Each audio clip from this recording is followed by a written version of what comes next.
Bail involves a process in which a defendant is released in exchange for money.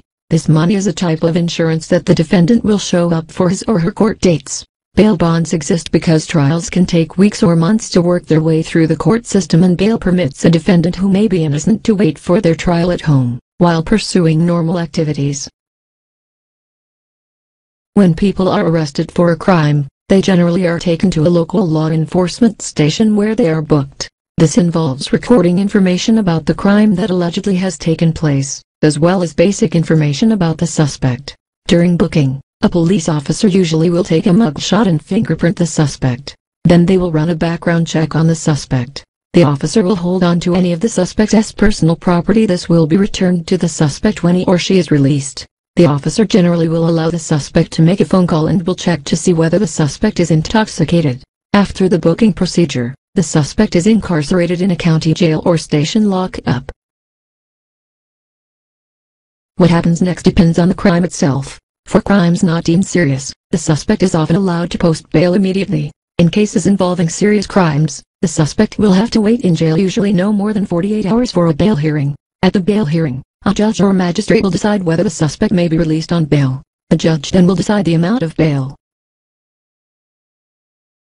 When determining bail for a suspect, the judge will consider the suspect's flight risk and the severity of the crime. If a suspect has a criminal history, or a history of not showing up for court appearances, that may affect a judge's decision about bail. The judge may consider whether the suspect is a risk to others, whether the suspect has ties to the community, the stability of residence, work history, and the nature of the crime. As a result of this information, release conditions and bail terms are established. Ultimately, the bail is at the judge's discretion, although some jurisdictions have bail schedules, which set a standard bail amount. Once a judge has determined an amount for bond, the suspect usually can be released if he or she posts the bond in cash or in assets. If the accused or the family of the accused does not have the money or the assets to pay for bond, they can apply to a bail bondsman.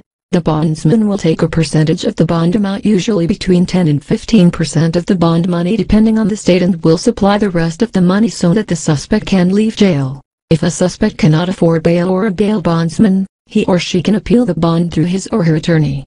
When you post bail, the court basically assumes that this is an assurance that you will show up for your court date. If you paid your bail in cash, then you will receive a full refund when you show up on your court date. However, if you don't show up for court, then you forfeit the money you paid for bail.